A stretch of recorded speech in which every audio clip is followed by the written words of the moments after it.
demam berdenamu. Kepiye nek mingkrut penemumu? Pripun? Murut jenengan pripun? Kula ditampi injih. Kula ditampi injih. Ibu, ibu, bu, ibu. Wisui. Kula ditampi ibu. Wisui. Wik lali. Wik. Malah kaya ngeget. Aku seneng lho. Nganti kaya ngono lho keadaane. Sampe nek matur kuwi. Yo yo. Wis ketes. Kepoyo. Kecer. Kecer. Ibu, kula ditampi ibu. Wis sakarepmu wis. Wes kok dadi ibu kok malah pasrah. Sampeyan niku sebagai ibune sing dilamar niki ngono. Kula ditampi. Dadi kowe nglamar anakku. Isi. Terus kowe kowe karo aku. Lho lho.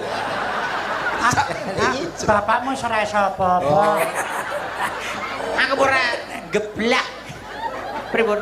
Gelem modem.